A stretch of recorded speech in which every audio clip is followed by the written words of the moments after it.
नमस्कार दोस्तों, स्वागत है आप सभी का एक बार फिर से हमारे चैनल आध्यात्मिक ज्ञान पर। ओम नमः शिवाय दोस्तों। हर हर शंभू 8 मार्च 2024। शिवरात्रि से पहले चुपचाप गाय को खिला दें। यह एक छोटी सी चीज, उससे पहले आइए जानते हैं शिवरात्रि कब है स्नान, दान, मुहूर्त, महत्व। साल 2024 में शिवरात्रि 8 मार्च 2024 को मनाई जाएगी। इस दिन पवित्र नदी में स्नान के बाद सूर्य पूजा करने वालों को आरोग्य, धन, सुख, समृद्धि और अक्षय पुण्य की प्राप्ति होती है। पंचांग के अनुसार साल 2024 शिवरात्रि का पर्व में शुक्रवार के दिन पवित्र नदी में स्नान करने से कुंडली के ग्रह दोष दूर होते हैं। चंद्रमा और शनि दोनों की कृपा मिलती है। शिवरात्रि के दिन से चंद्रमा उत्तर दिशा की ओर गति करते हैं। इस अवधि में चंद्रमा का तेज अधिक होता है। यही वजह है कि शिवरात्रि में शिव जी की पूजा अर्चना करने से मान सम्मान, धन और स्वास्थ्य लाभ मिलता है। कहते हैं इस दिन गुड़, अन्न, वस्त्र, काला तिल, खिचड़ी आदि का दान करने वालों को मोक्ष की प्राप्ति होती है। शिवरात्रि से इसे धरती पर अच्छे दिनों की शुरुआत मानी जाती है। चंद्रमा के उत्तरायण से देवताओं के दिन का आरंभ होता है। धार्मिक मान्यताओं के अनुसार शिवरात्रि के दिन स्वर्ग का दरवाजा खुल जाता है, इसलिए इस दिन किया दान पुण्य अन्य दिनों में किए गए दान पुण्य से अधिक फलदायी होता है। इस दिन व्रत भी किया जाता है वास्तव में 8 मार्च शिवरात्रि के दिन अगर आप यह उपाय कर लेते हो तो यकीनन आप पर मां लक्ष्मी की कृपा होगी और आप धनवान बन जाओगे। आप धनवान ना बने तो मुझे बताना दोस्तों, बस जो उपाय आपको बताया जाए वह उपाय कर लेना। चलिए जानते हैं 8 मार्च शिवरात्रि के दिन चुपचाप गाय को दे। यह एक छोटी सी चीज, रोडपति भी होंगे, करोड़पति मिलेंगे, सभी संकट और कष्टों से मुक्ति, मृत्युदंड, पितृदोष तुरंत होगा खत्म, पूरे साल आपके भरे रहेंगे अन्न धन के भंडार। यूं कहे कि आपकी 7 पुश्ते तक करेंगे रुपयों पैसों पर राज दोस्तों। 7 पीढ़ियों तक बैंक बैलेंस बढ़ता चला जाएगा। सभी दुख, दर्द, संकट, कष्ट है वह दूर हो जाएंगे और सभी सुख आपके कदमों में आ जाएंगे। सभी सुख आपके छूमेगी। यदि आप यह एक छोटी और खास चीज चुपचाप गाय को खिला देते हैं तो तत्काल गरीबी आपके जीवन से खत्म हो जाएगी। यूं कहे व्यक्ति रंग से राजा बन जाता है और 33 कोटि देवी देवताओं को धारण करने वाली गौ माता की भी कृपा मानव पर आजीवन बरसती है। मानव के घर में कभी भी अन्न, धन, वस्त्र कमी नहीं होती है। धन के भंडार मानव के घर में भरे रहते हैं। मानव के जीवन से गरीबी खत्म हो जाती है। तो दोस्तों, कौन कौन से वे गाय से जुड़े खास और महत्वपूर्ण उपाय हैं जिन्हें यदि आप शिवरात्रि के दिन कर लेते हैं तो दोस्तों यकीन मानिए आपके घर में अन्न धन के भंडार सदैव भरे रहेंगे। जो भी जीवन दुख, दर्द, संकट, कष्ट है वह सभी दूर हो जाएंगे। इस वीडियो में हम आपको उसी एक खास और महत्वपूर्ण चीज के बारे में बताएंगे, क्योंकि आपको 8 फरवरी के दिन गाय को जरूर लानी है। तो दोस्तों अपने फायदे के लिए पूरा वीडियो देखना। यदि आज की इस वीडियो को अपने बीच बीच में से देखा, काट काट कर देखा, तो यकीन मानिए जीवन में आपको कभी सफलता हासिल भी नहीं होगी, क्योंकि इस वीडियो में आपको कुछ ऐसे उपाय गाय से जुड़े बताने वाले हैं जिन्हें करने से आपके जीवन के जो भी दुख, दर्द, संकट है या कामयाबी होने में कोई बाधाएं आ रही हैं, सभी से छुटकारा मिलने वाला है। यूं कहे कि आपके जीवन में अपार मन, सुख, संपत्ति की प्राप्ति हो जाएगी। कभी भी धन से संबंधित परेशानी नहीं रहेगी। आर्थिक स्थिति आपकी प्रबल हो जाएगी। धन प्राप्ति के योग्य बन जाएंगे और जीवन में सदैव अन्न धन के भंडार आपके घर में भरे रहेंगे। अन्न धन वस्त्र कभी कमी नहीं होगी आपके घर में। तो दोस्तों आज का वीडियो पूरा देखकर जाना। यदि आप चाहते हैं आपके और आपके परिवार पर सदैव गौ माता की कृपा से, आपके पितरों की कृपा से, देवी देवताओं की कृपा से, तो दोस्तों वीडियो को पूरा देखकर जाना। बहुत ही फायदेमंद वीडियो है। पूरे 400 सालों के बाद ऐसे दुर्लभ संयोग में है, तो पूरा वीडियो देखकर जाना यदि आप लाभ हासिल करना चाहते हैं और 7 पीढ़ियों तक कभी कोई किसी तरह की कमी ना हो, यह फल चाहते हैं, तो वीडियो को पूरा देख के जाना। बहुत ही लाभप्रद वीडियो है आपके लिए। दोस्तों वीडियो को आगे शुरू करें उससे पहले आपसे रिक्वेस्ट करते हैं वीडियो को लाइक कर देना और कमेंट बॉक्स में सच्चे दिल से जय गौ माता जरूर ओम नमः शिवाय लिख देना, जिससे माता की कृपा आपके और आपके परिवार के ऊपर सदैव बरसती रहे। और ज्यादा से ज्यादा वीडियो को शेयर जरूर करना ताकि और लोग भी इस वीडियो के माध्यम से लाभ हासिल कर सके। इन उपायों को करने से अपने जीवन में सदैव धन सुख संपत्ति की प्राप्ति कर सके, तो शेयर करना ना भूले इस वीडियो को, जिससे और लोगों का भी भला हो। आपको बता दें, इस दिन तीर्थ स्नान करना बहुत ही फलदायी गया है। यदि कहीं तीर्थ स्थान पर पवित्र नदी में स्नान करना संभव ना हो तो आप क्या करें, घर पर ही नहाने वाले पानी में गंगा जल की कुछ बूंदें डालकर स्नान कर लें। और साथ ही साथ यदि आप स्नान आदि से निवृत्त हो जाएं, सर्वप्रथम तो अपने घर के पूजा स्थान को साफ कर वहां पूजा पाठ करें। आप और पितरों के निमित्त तर्पण पिंड दान तो आपसे बने अन्न धन वस्त्र दान जरूर करें, और शिवरात्रि के दिन दान करने से सभी मनोकामनाएं पूर्ण हो जाती हैं। शिवरात्रि के दिन विशेषकर पूर्वजों की पूजन के लिए बहुत ही शुभ फलदायी समझा गया है। शिवरात्रि के दिन पिंडदान करने से पूर्वजों की आत्मा को शांति मिलती है और उनको मोक्ष मिलता है। और आपको बता दे, इस बार जो इस दिन पितृपूजा के साथ साथ भगवान गणेश, माता पार्वती और कार्तिक जी की भी पूजा जरूर करनी चाहिए। आपको बता दें कि इस दिन यदि आप गणेश जी और कार्तिकेय की पूजा करते हैं तो अमंगल जनित दोष भी दूर हो जाता है। मानव के जीवन में धन सुख संपत्ति की प्राप्ति हो जाती है, समस्त मनोकामना मानव की पूर्ण हो जाती है। और दोस्तों, साथ ही साथ अब बात करें आपको उस दिन, मतलब यह जो शिवरात्रि के दिन है, इस दिन आपको एक उपाय तो जरूर करना है। गाय का उपाय बताने से पहले एक उपाय आपको बता दें, उपाय को जरूर करें। क्या करें कि शिवरात्रि की शाम के समय पीपल के पेड़ के नीचे आपको घी का चौमुखी दीपक, आटे का दीपक बनाना है। चौमुखी, उसमें आपको कलावे की बाती लगाकर घी का दीपक जला देना है और बीच में 2 साबुत फूल वाले लौंग भी डाल दें। फिर देखिए कैसे चमत्कार आपके जीवन में होता है। शाम के समय जलाकर उसे छोड़े मनोकामना मांगकर। दोस्तों, 5 दिनों के अंदर आपकी वह मनोकामना पूर्ण ना हो जाए। हमें बता देना, बहुत ही प्रभावशाली उपाय बताया मैंने आपको, बहुत ही दुर्लभ से दुर्लभ है। इस बार नए वर्ष को उपाय को जरूर करें। यह उपाय जो है बहुत ही आपको लाभ देगा। और अब बात करें गाय से जुड़े कौन कौन से उपाय आपको इस दिन, मतलब गाय से जुड़े उपाय जिन्हें करने से मानव को 7 पीढ़ियों तक बैंक बैलेंस की कमी नहीं होती, दुख दर्द संकट कष्ट दूर हो जाते हैं और सभी सुख मानव के कदमों में आ जाते हैं। कदम है सभी सुख और घर में अनंत धन के भंडार सदैव भरे रहते हैं, कोई कमी नहीं होती। किसी तरह कौन कौन से उपाय ध्यान से सुनना, जिस तरह बताए उसी तरह इन उपायों को आपको करना है। तो चलिए शुरू करते हैं। कौन कौन से गाय से जुड़े उपाय है, प्रभावशाली चमत्कारिक उपाय है जो कि आपकी किस्मत को चमका देंगे। शिवरात्रि से आपको लाभ शुरू होंगे। दोस्तों, सनातन परंपरा में गाय गंगा और गायत्री का बहुत ज्यादा धार्मिक महत्व है। मान्यता है गौ माता के शरीर पर 33 कोटि देवी देवताओं का वास होता है। गौ माता की पूजा करने वाले जातक पर इन सभी देवी देवताओं की कृपा बरसती है।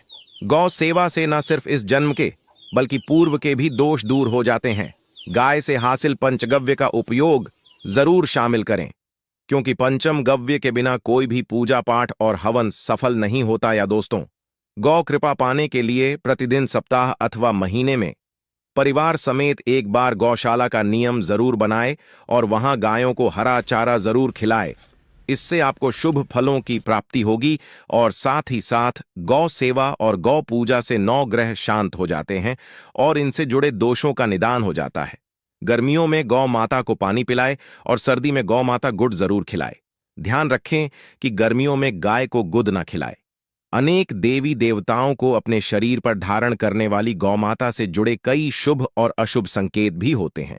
मसलन गाय का दूध देते समय यदि गाय ठोकर मार दें और सारा दूध बिखर जाए तो अपशगुन होता है। यदि कोई यात्रा पर निकल रहा हो और गाय अपने बछड़े को दूध पिलाती सामने आ जाए तो निश्चित रूप से जिस यात्रा के लिए आप निकले हैं वह यात्रा आप जरूर ही सफल होगी और वह जिसके लिए आप निकले हैं वह जरूर ही पूर्ण होगा। यात्रा पर जाते समय बाईं ओर गाय की आवाज और रात्रि में गाय की हुंकार करना भी शुभ होता है। दोस्तों, साथ ही साथ गाय के साथ आप भूलकर भी दुराचार ना करें, अन्यथा मिलता है घोर पाप और जीवन भर की परेशानियां बनी रहती हैं। जी हां दोस्तों, गाय को राष्ट्रीय पशु बनाए जाने और इन्हें मौलिक अधिकार दिए जाने की बात हो रही है, तो सवाल उठता है, गाय संस्कृति का अहम हिस्सा है, तब भी गाय के साथ लोग खराब व्यवहार कैसे कर लेते हैं? गाय दर दर भटक रहती है। भरपेट इन्हें चारा तक लोग नहीं देते। गाय जब तक दूध देती रहती है तो उनकी सेवा होती है, और जैसे ही दूध देना बंद कर देती है तो लोग इन्हें उनकी किस्मत पर छोड़ देते हैं, सड़कों पर और गलियों में भटकने के लिए। ऐसे में गोवंश जीवों को कोई डंडे मारता है तो कोई पानी डाल देता है, कभी वाहनों की चपेट में आ जाती है तो कभी बीमार होकर बेचारी यह गाय दम तोड़ देती है। ऐसे में जरूरत है इन बातों को जानने की लेकर शास्त्रों में क्या कहा गया है, गाय के साथ आपको कैसा व्यवहार करना चाहिए। दोस्तों, गाय को कभी भी मारना पीटना नहीं चाहिए। शास्त्रों में गाय को माता का दर्जा दिया गया है। गाय को मारने वाला माता को मारने पीटने वाले के समान पाप का भाग्य समझा जाता है। नर्कलोक में वर्षों तक कष्ट भोगना पड़ता है, अगले जन्म पशु योनि में मिलता है। कथा है कि गौतम मुनि ने गलती से गाय को डंडा मार दिया था, जिससे गाय की मृत्यु हो गई थी, और इस पाप से मुक्ति के इन्हें वर्षों तक तपस्या करनी पड़ी। भगवान श्री कृष्ण जी ने बैल स्वरूप में आए वृद्धाश्रम का वध कर दिया था, जिससे मुक्ति के लिए भगवान श्री कृष्ण को संपूर्ण तीर्थों को एक कुंड में बुलाना पड़ा, और इस कुंड में स्नान से वह पाप मुक्त हो गए थे। दोस्तों, साथ ही साथ पानी पी रही गाय को गाते हैं, वे घोर पाप के भागी बनकर नर्क भोगते हैं, ऐसा पुराणों में बताया गया है। जबकि जो लोग गाय के लिए प्याऊ बनवाते हैं वह महाभाग्यवान होते हैं। ऐसे लोग घोर पाप से मुक्त होकर स्वर्ग पा जाते हैं और बड़े ही धनवान कुल में जन्म लेकर सुख भोगते हैं। और साथ ही साथ आराम कर रही गाय को कष्ट देकर कभी भी उठाना नहीं चाहिए। कहते हैं कि जिस स्थान पर गाय बैठी है वहां से नकारात्मक ऊर्जा खत्म हो जाती है। गाय के बैठने की जगह को जो लोग नियमित साफ रखते हैं वह जन्म में किए गए जाने अनजाने में पापों मुक्ति हो जाती है और गोलोक में स्थान पाते हैं। गाय को डंडा मारकर उठाना, पानी डालकर उठाने से मनुष्य पाप का भागी बनता है और अगले जन्म में उसे दर दर भटकना पड़ता है। और साथ ही साथ शास्त्रों में बताया गया है कि गाय का दूध उसके बछड़े के लिए होता है। गाय के बछड़े से बचा हुआ दूध मनुष्य को लेना चाहिए, परंतु कुछ लोग एक बार गाय को दूध लेने बाद फिर से बछड़े के लिए बचा हुआ दूध भी धो लेते। ऐसा करना घोर पाप कहा जाता है। ऐसे दूध को धोने वाला और ग्रहण करने वाला दोनों ही पाप के भागी बन जाते हैं। दोस्तों, साथ ही साथ शास्त्रों में कहा गया है कि गौवंश मतलब गाय और बैल के पीठ पर नहीं बैठना चाहिए। इनकी पीठ पर बैठने से महापाप लगता है। ऐसे लोगों को नरक की यातना भोगनी पड़ती है। एकमात्र देव के अंश के उत्पन्न नंदी ही गोवंश है, जिस पर स्वयं महादेव और महादेवी करती हैं, क्योंकि नंदी ने स्वयं अपनी इच्छा से महादेव की सवारी बनना स्वीकार किया था। और साथ ही साथ शास्त्रों में गाय के दान को बहुत ही महत्व दिया गया है, परंतु ऐसी गाय का दान कभी नहीं करना चाहिए जो बूढ़े और बीमार हो। कठोपनिषद में नचके की कथा भी इस संदर्भ में है कि जिस नचके ने पिता द्वारा बूढ़ी गाय को दान करने पर आपत्ति जताई थी, दूध देने वाली और बछड़े सहित जो लोग गाय दान करते हैं वह महान पुण्य को हासिल करके स्वर्ग में स्थान पाते हैं। दोस्तों, साथ ही साथ सूर्य चंद्र मंगल शुक्र की युक्ति राहु से हो तो पितृदोष होता है। यह भी मान्यता है कि सूर्य का संबंध पिता से एवं मंगल का संबंध होने के कारण सूर्य यदि शनि राहु या केतु के साथ स्थित हो या दृष्टि संबंधी हो तथा मंगल की युति राहु या केतु से हो तो पितृदोष होता है। इस दोष से जीवन संघर्षमय बन जाता है। यदि पितृदोष हो तो गाय को प्रतिदिन या शिवरात्रि के दिन या किसी भी खास दिन पर रोटी गुड़ चारा खिलाने से पितृदोष खत्म जाता है। साथ ही साथ गाय की पीठ पर जो कुबड़ बना होता है वह बृहस्पति गुरु है। अतः जन्मपत्री में यदि बृहस्पति अपनी नीच राशि मकर में हो या शुभ यात्रा में जा रहे हो और सामने से गौ माता आती हुई दिखाई दे तो गौ माता को अपनी दाहिनी ओर से जाने देना चाहिए। आपकी यात्रा जरूर ही सफल होगी और जिस घर में गाय होती है उसमें दोष स्वतः ही खत्म हो जाता है। और साथ ही साथ आपको बता दें कि गाय को आप भी रोटी बनाएं, प्रतिदिन ताजी रोटी ही बनाएं। गाय को अगर आपने रोटी बनाई है तो कोशिश करें कि उस रोटी को आप तुरंत ही गाय को दे दें। अगर आप उस रोटी को रख देंगे और उस रोटी को अगले दिन दे देंगे तो वह रोटी बासी मानी जाएगी। गाय को कभी भी बासी रोटी ना दें, इससे घर में नकारात्मक ऊर्जा वास करती है और जो भी काम आपके बनने वाले होंगे वह काम भी आप बिल्कुल भी नहीं बनेंगे। इससे आपके घर में हमेशा दर्द देवता का वास रहेगा और आप जिस भी काम उस काम में आपको हमेशा असफलता ही हाथ लगेगी। इसीलिए कोशिश करें गाय को रोजाना ताजी रोटी बनाकर खिलाएं और रोटी को बिल्कुल ना रखें, बासी रोटी गाय को ना दें और साथ ही साथ सड़ी गली चीजें गाय को नहीं खिलानी चाहिए। घर में कोई फल है, कोई सब्जी है, सड़ जाए तो लोग क्या करते हैं, गाय को देते हैं। नहीं, ऐसा नहीं करना चाहिए। ऐसा करने से यदि आप गाय को खिलाते हैं तो और आप पाप के भागी बन जाते हैं। आप बिल्कुल सड़ी गली चीजें गाय को ना खिलाए और साथ ही साथ शिवरात्रि पर आटे की 5 लोहियां बनाकर उनके ऊपर हल्दी लगाए। इसके बाद गाय को खिलाए। हर एक लोई को खिलाते समय गाय के सींग पर आप हाथ फेरें, पीठ पर हाथ फेरें, मस्तक पर हाथ फेरें। माता गाय के अब चरणों का स्पर्श करें। दोस्तों, ऐसा करने से आपके समस्त काम बनने लगेंगे। जो दुख का समय चल रहा भी खत्म होगा। आपके जीवन में खुशियां ही खुशियां होंगी। और एक बार 8 मार्च शिवरात्रि पर आप 11 बार गाय की परिक्रमा भी कर लें तो आपके समस्त काम होंगे। और शिवरात्रि पर साथ ही साथ आप गाय को जब भी रोटी दे, रोटी पर या तो आप थोड़ी हल्दी लगा लें या थोड़ा गुड़ रख लें।